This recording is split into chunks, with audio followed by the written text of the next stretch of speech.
Terima kasih atas waktu dan kesempatan yang diberikan kepada saya. Perkenalkan, nama saya Filomena Ariyanti, NIM 2020-310028. Di sini saya akan menjelaskan mengenai pembangunan pertanian.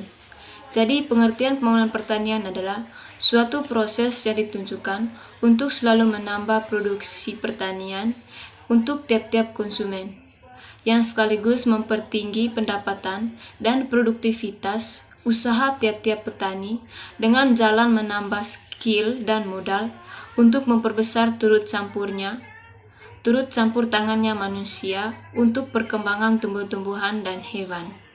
Terima kasih. Kenalkan, nama saya Victor Septuanto, NIM 2020-310031. Saya perwakilan dari kelompok 2 mata kuliah Pembangunan Pertanian.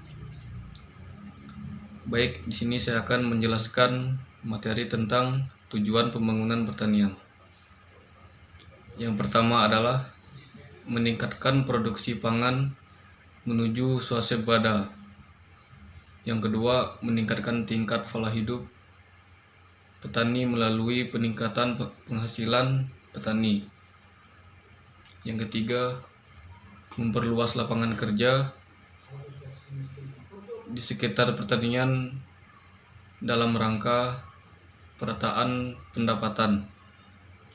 Yang keempat, meningkatkan ekspor sekaligus mengurangi impor hasil pertanian.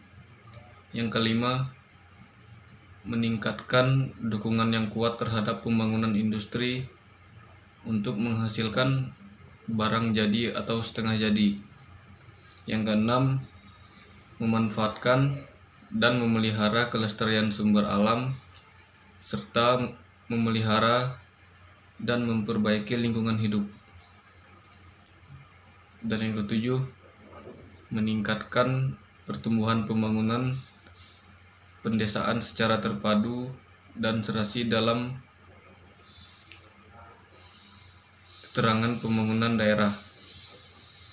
Sekian presentasi video dari saya ucapkan terima kasih. Perkenalkan, nama saya Kristianus Aristonangkur, NIM 2020-310026. Di sini saya akan melanjutkan penjelasan presentasi tentang pembangunan pertanian di poin Kementerian Pertanian atau Kementan tengah menyusun rencana strategis pembangunan pertanian jangka panjang dari 2013 hingga 2035. Rencana strategis ini diperlukan untuk menghadapi permasalahan sektor pertanian dewasa ini. Sektor pertanian sedang menghadapi berbagai permasalahan seperti meningkatnya jumlah produk tanaman, globalisasi dan liberalisme pasar, serta berkelanjutan produk impor pertanian.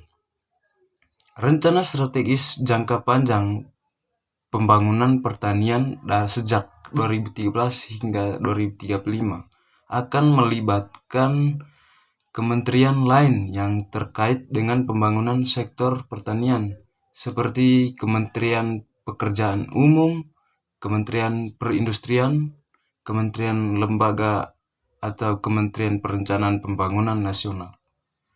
Lalu adapun aspek-aspek dalam pembangunan pertanian, yaitu yang pertama, aspek produksi yang berkaitan dengan bercocok tanam yang baik dengan hasil produksi yang tinggi.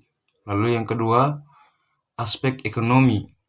Aspek ekonomi pertanian dipandang sebagai usaha tani sehingga dibahas berkaitan dengan ilmu ekonomi, baik murni maupun dalam konteks bidang pertanian.